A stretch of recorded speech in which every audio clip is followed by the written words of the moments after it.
ओम श्री गणेशाय नमः। दोस्तों, आज हम सुनने जा रहे हैं पवित्र ऋषि पंचमी व्रत कथा।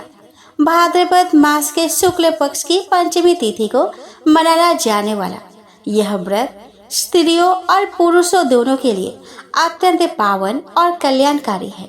यह व्रत विशेष रूप से स्त्रियों के मासिक धर्म से जुड़ी अशुद्धि के प्रायश्चित हेतु किया जाता है।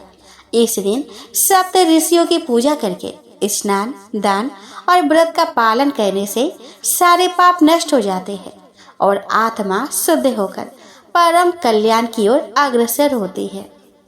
ऋषि पंचम्याम तुय कुर्यात् श्रद्धया मानव सप्त जन्म कृतम पापम तत्क्षणादेव नश्यति। अर्थात जो श्रद्धा से ऋषि पंचमी का व्रत करता है उसके 7 जन्मों के पाप भी नष्ट हो जाते हैं। तो चलिए दोस्तों, आज के वीडियो में हम श्रवण करें ऋषि पंचमी की पावन व्रत कथा को। ऋषि पंचमी व्रत कथा के अनुसार एक बार राजा सीताश्व ने ब्रह्मा जी से कहा कि हे पितामह, मुझे ऐसा व्रत बतलाइए जिससे नारी जाति का उद्धार हो और समस्त पापों का नाश हो। तब ब्रह्मा जी ने कहा कि हे राजन, मैं तुम्हें वह व्रत बताता हूँ जिसमें समस्त पाप विनाश को प्राप्त होंगे। वह ऋषि पंचमी का व्रत है जिसके करने से नारी जाति के तमाम पाप दूर होकर वह पुण्य की भागी होती है। इस संबंध में तुमसे एक पुरातन कथा कहता हूँ, उसे ध्यान पूर्वक सुनो। विदर्भ देश में एक उत्तंग के नाम के सदाचारी ब्राह्मण निवास करते थे। उनकी पतिव्रता नारी सुशीला से एक पुत्री और एक पुत्र का जन्म हुआ। पुत्र सुभूषण ने वेदों का सांगोपांग अध्ययन किया। कन्या का समय अनुसार एक सामान्य कुल में विवाह कर दिया गया, पर विधि के विधान से वह कन्या विधवा हो गई। तब वह अपने सतीत्व की रक्षा हेतु वह पिता के घर रहकर जीवन यापन करने लगी। ब्राह्मण सपरिवार गंगा तट पर कुटी बनाकर बालकों को विद्या अध्ययन कराने लगे। एक दिवस कन्या माता पिता की सेवा कर एक शिला खंड पर शयन करने गई। रात भर में उसके सारे शरीर में कीड़े पड़ गए। सुबह जब कुछ शिष्यों ने उस कन्या को अचानक उस दशा में देखा तो उन्होंने उन्हें यह समाचार गुरु पत्नी को बतला दिया। गुरु पत्नी जाकर अपने पुत्री की दशा देखकर नाना प्रकार से विलाप करने लगी और वह पुत्री को उठाकर ब्राह्मण के पास लाई। ब्राह्मण भी पुत्री की दशा देखकर अति विस्मय और दुखी हुए। तब माँ ने अपने पति से पूछा कि हे प्राणनाथ, मेरे साध्वी कन्या की यह स्थिति होने का क्या कारण है। उत्तंग जी ने उस समय समाधि द्वारा इस घटना का पता लगाकर बताया कि पूर्व जन्म में भी यह कन्या ब्राह्मणी ही थी। उसने महामारी होते ही बर्तन छू दिए थे।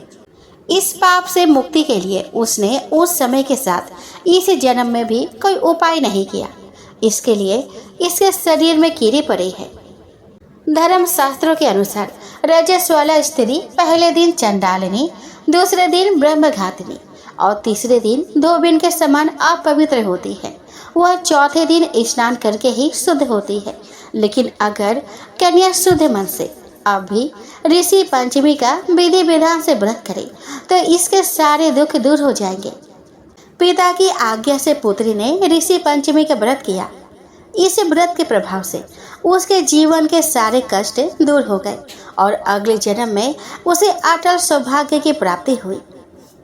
युधिष्ठिर ने प्रश्न किया कि हे देवेश, मैंने आपके श्रीमुख से अनेकों व्रतों को श्रवण किया है। अब आप कृपया करके पापों को नष्ट करने वाला कोई उत्तम व्रत सुनाए। राजा के इन वचनों को सुनकर श्री कृष्ण जी बोले कि हे राजेंद्र, अब मैं तुमको ऋषि पंचमी का उत्तम व्रत सुनाता हूँ जिसको धारण करने से स्त्री समस्त पापों से छुटकारा प्राप्त कर लेती है। हे राजाओं में श्रेष्ठ, पूर्व समय में वृतासुर का वध करने के कारण इंद्र के उस पाप को 4 स्थानों पर बांटा गया। पहला अग्नि के ज्वाला में, दूसरा नदियों की बरसाती जल में, तीसरा पर्वतों में और चौथा स्त्री के रज में। उस रजस वाला धर्म में जाने अनजाने में उससे जो भी पाप हो जाते हैं उनकी शुद्धि के लिए ऋषि पंचमी व्रत करना उत्तम है। यह व्रत समान रूप से चारों वर्णों की स्त्रियों को करना चाहिए। इसी विषय में एक प्राचीन कथा का वर्णन करता हूँ। सत्ययुग में विदर्भ नगरी में सरंजित नामक राजा हुए। वे प्रजा का पुत्रवत पालन करते थे। उनके आचरण ऋषि के समान थे। उनके राज्य में समस्त वेदों का ज्ञाता, समस्त जीवों का उपकार करने वाला सुमित्र नामक एक कृषक ब्राह्मण निवास करता था।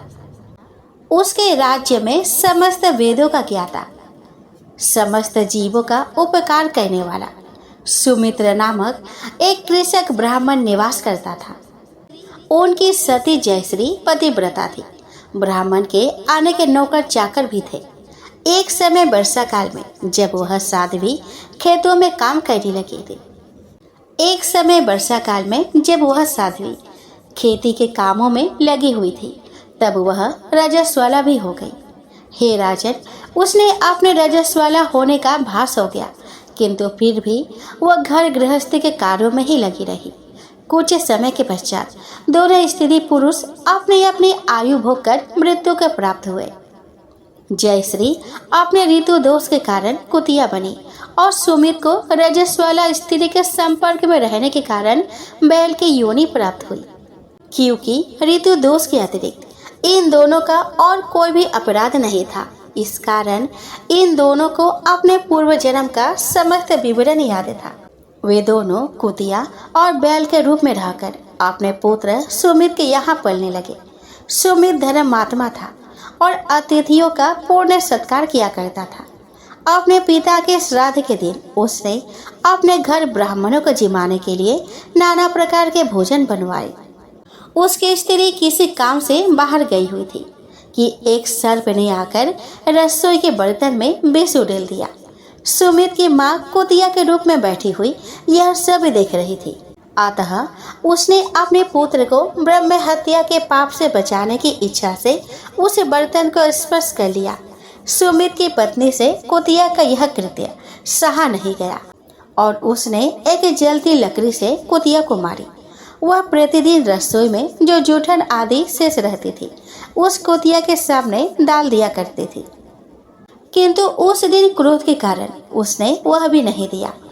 तब रात्रि के समय भूख से व्याकुल होकर वह कुतिया अपने पूर्व पति के पास आकर बोली कि हे नाथ, आज मैं भूख से मरी जा रही हूँ। वैसे तो रोज ही मेरा पुत्र खाने को देता था, मगर आज उसने कुछ नहीं दिया। मैंने सांप के विष वाले खीर के बर्तन को ब्रह्म हत्या के भय से छूकर भ्रष्ट कर दिया था। इस कारण बहू ने मारा और खाने को भी नहीं दिया। तब बैल ने कहा कि भद्रे, तेरे ही पापों के कारण मैं भी इस योनि में आ पड़ा हूँ। बोझा धोते धोते मेरी कमर टूट गई है। आज मैं दिन भर खेत जोतता रहा। मेरे पुत्र ने भी आज मुझे भोजन नहीं दिया और ऊपर से मारा भी बहुत। मुझे कष्ट देकर श्राद्ध को व्यर्थ ही किया है। अपने माता पिता की इन बातों को उनके पुत्र सुमित ने सुन लिया। उसने उसी समय जाकर उनको भरे पेट भोजन कराया और उनके दुख से दुखी होकर वन में जाकर उसने ऋषियों से पूछा, स्वामी, मेरे माता पिता किन कर्मों के कारण इस योनि को प्राप्त हुए और किस प्रकार उससे छुटकारा पा सकते हैं। सुमित के उन वचनों को श्रवण कर सर्वतपा नामक महर्षि दया करके बोले कि पूर्व जन्म में तुम्हारी माता ने अपने उच्च श्रृंखल स्वभाव के कारण रजस्वाला होते हुए भी घर गृहस्थी की समस्त वस्तुओं को स्पर्श किया था और तुम्हारे पिता ने उसको स्पर्श किया था। इसी कारण वे कुतिया और बैल की योनि को प्राप्त हुए हैं। तुम उनकी मुक्ति के लिए ऋषि पंचमी के व्रत धारण करो। श्री कृष्ण जी बोले कि हे राजन, महर्षि सर्वतपा के इन वचनों को श्रवण करके सुमित अपने घर लौट आया और ऋषि पंचमी के दिन आने पर उसने अपने स्त्री सहित उस व्रत को धारण किया और उसके पुण्य को अपने माता पिता को दे दिया। व्रत के प्रभाव से उसके माता पिता दोनों ही पशु योनियों से मुक्त हो गए और स्वर्ग को चले गए। तो जो स्त्री इस व्रत को धारण करती है वो समस्त सुखों को पाती है। ऋषिगण बोले कि हे सूत जी, आपकी यह बात आश्चर्यजनक एवं रहस्यपूर्ण है। इस संबंध में हम सब तपस्वियों को महान संदेह उत्पन्न हो गया है। हे मेधाविन, पूर्व काल में सत्यवती नाम से विख्यात व्यास जी की माता का राजा शंतनु के साथ जिस प्रकार विवाह हुआ, उन सती के अपने घर में रहते हुए भी उनसे पुत्र रूप में व्यास कैसे उत्पन्न हो गए, ऐसी सत्यवती का शंतनु ने पुनः वर्णन कैसे किया और उनसे 2 पुत्रों की उत्पत्ति कैसे हुई। हे सुब्रत, हे महाभाग, आप इस परम पावन कथा को विस्तार पूर्वक कहिए। आप व्यास जी तथा सत्यवती की उत्पत्ति का वर्णन कीजिए। हम सभी व्रतधारी ऋषि इस विषय में सुनने के लिए उत्सुक है। सूत जी बोले कि मैं चतुर्वर्ग धर्म, अर्थ, काम, मोक्ष प्रदान करने वाली परमा आदि शक्ति का प्रणाम करके यह शुभ पौराणिक कथा कहूँगा, जिनके विशिष्ट वाग्भव बीज मंत्र एम का किसी भी बहाने से उच्चारण करते ही शाश्वती सिद्धि प्राप्त हो जाती है। इन इच्छित फल देने वाली भगवती का सभी लोगों को अपनी समस्त कामनाएं पूर्ण करने के लिए समर्पण भाव से सम्यक स्मरण करना चाहिए। उपरिचर नाम के एक सत्यवादी धर्मात्मा ब्राह्मण पूजक तथा श्रीमान राजा हुए, जो चेदी देश के शासक थे। उनकी तपस्या से संतुष्ट होकर देवराज इंद्र ने इन्हें प्रसन्न करने के लिए स्फटिक मणि का बना हुआ एक सुंदर तथा दिव्य विमान दिया। उस दिव्य विमान पर चढ़कर चेदीराज सर्वत्र विचरण करते थे। वे कभी भूमि पर नहीं उतरते तथा पृथ्वी से ऊपर ही ऊपर चलने के कारण सभी लोकों में उपरिचर वसु के नाम से प्रसिद्ध हुए। वे राजा अत्यंत धर्मपरायण थे। उनकी धर्म पत्नी का नाम गिरिका था, जो रूपवती तथा सुंदरी थी। महाराज उपरिचर के 5 पुत्र हुए, जो बड़े महान वीर एवं परम प्रतापी थे। यथा समय उन्होंने अपने राजकुमारों को अलग अलग देशों का राजा बना दिया। एक बार राजा वसु की पत्नी गिरिका ने ऋतुकाल के स्नान से पवित्र होकर राजा से पुत्र प्राप्ति की कामना की। जिस समय वह प्रार्थना करने लगी, उसी समय उनके पितरों ने उन राजा से कहा, हे राजन, मृगों को मार लाओ। इस आदेश को सुनकर राजा को अपनी ऋतुमती पत्नी का भी स्मरण हुआ, किंतु पितरों की आज्ञा श्रेष्ठ मानकर तथा अपने कर्तव्य का निश्चय कर राजा मन ही मन गिरिका का स्मरण करते हुए आखेटक के लिए चल पड़े। वन में रहते हुए राजा वसु साक्षात दूसरी लक्ष्मी के समान रूपवती अपने पत्नी का स्मरण करने लगे। इस प्रकार उस कामिनी के ध्यान से एकाएक उनका वीर्य सखलित हो गया और राजा ने शीघ्र ही उस सखलित वीर्य को बरगद के पत्ते पर रख लिया। यह सखलित तेज व्यर्थ ना हो, यह सोचकर तथा स्त्री का ऋतुकाल जानकर उन्होंने ऐसा निश्चय कर लिया कि मेरा तेज सर्वदा अमोघ है, इसमें संदेह नहीं है। अतः अवश्य ही इसे मैं रानी के पास भेज दूं। राजा जब उस वीर्य को बरगद के दोने में रखकर अपने रानी के पास भेजने लगे, तब उन्होंने रानी का ऋतुकाल जानकर उस वीर्य को अभिमंत्रित किया। राजा ने पास ही बैठे हुए बाज पक्षी को बुलाकर उससे कहा कि हे महाभाग, तुम इसे ग्रहण करो और शीघ्र ही मेरे घर चले जाओ। हे सौम्य, मेरा हित करने के लिए इसे लेकर तुम मेरे घर जाओ और इसे शीघ्र ही गिरिका को दे देना, क्योंकि आज ही उसका ऋतुकाल है। सूत जी बोले कि ऐसा कहकर दृपश्रेष्ठ ने बाज को वह दोना दे दिया और वह द्रुतगामी बाज भी उसे लेकर शीघ्र ही आकाश में उड़ने लगा। चोंच में पत्ते का दाना लेकर आकाश में उड़ते हुए उस बाज को एक दूसरे बाज पक्षी ने अपनी ओर आते हुए देखा। बाज के चोंच में मांस का टुकड़ा समझकर तत्काल उसने उस बाज पर आक्रमण कर दिया। दोनों बाजों के बीच आकाश में चोंच से घोर युद्ध होने लगा। उन दोनों के युद्ध करते समय वीर्य वाला वह दोना यमुना जी के जल में जा गिरा। दोने के गिर जाने पर दोनों पक्षी वहां से यथेच्छ दिशा में चले गए। उसी समय आद्रिका नाम की एक अप्सरा जल में निमग्न होकर जल क्रीड़ा कर रही थी। उस सुंदरी स्त्री ने वहां पर उपस्थित संध्या वदन करने में तत्पर एक ब्राह्मण को देखा और उन ब्राह्मण का पैर पकड़ लिया। प्राणायाम करते हुए ब्राह्मण ने उसे स्वेच्छाचारिणी को देखकर उसे यह श्राप दे दिया कि तुमने मेरे ध्यान में विघ्न डाला है, अतएव तुम मछली हो जाओ। इस प्रकार ब्रह्म श्रेष्ठ से श्राप पाकर वह आद्रिका नाम की रूपवती श्रेष्ठ अप्सरा मछली बनकर यमुना के जल में विचरने लगी। बाज के पदाघात से गिरे हुए उस वीर्य के पास जाकर मत्स्य रूप धारणी आद्रिका अप्सरा ने उसे शीघ्रतापूर्वक निकल लिया। कुछ समय बाद 10 महीने बीतने पर एक मछुआरे ने उस सुंदर मछली को अपने जाल में फंसा लिया। उस मछुआरे ने शीघ्र ही उस मछली का पेट चीर दिया। उसके उदर से मनुष्य के आकार वाली जुड़वा संतान निकली। उन दोनों में एक रूपवान बालक तथा एक सुंदर मुख वाली बालिका थी। इस अद्भुत घटना को देखकर वह भी अत्यंत विस्मित हुआ। उसने मछली के पेट से निकले उन दोनों बच्चों को राजा उपरिचर को सौंप दिया। राजा भी आश्चर्यचकित हुआ और उसने उस सुंदर पुत्र को ले लिया। वह वसुपुत्र मत्स्य नामक राजा हुआ, जो अपने पिता के समान ही धर्मात्मा, सत्य प्रतिज्ञा, महातेजस्वी और पराक्रमी था। उस उपरिचर वसु ने वह कन्या उस मछुआरों को दे दी, जो आगे चलकर काली तथा मत्स्य उदरी नाम से प्रसिद्ध हुई। अपने गुण विशेष के कारण वह मत्स्यगंधा नाम से कही जाने लगी। उस मछुआरे दास के घर वह सुंदरी वासुवी धीरे धीरे बढ़ने लगी। ऋषिगण बोले कि हे सुत जी, मुनि के द्वारा श्रापित वह आद्रिका नामक श्रेष्ठ अप्सरा जब मछली हो गई और मछुआरे ने उसे चीर डाला, तब वह मर गई अथवा उसने उसे खा लिया। उस अप्सरा का फिर क्या हुआ, उसके श्राप की समाप्ति कैसे हुई और उसे पुनः स्वर्ग कैसे मिला, यह बतलाइए।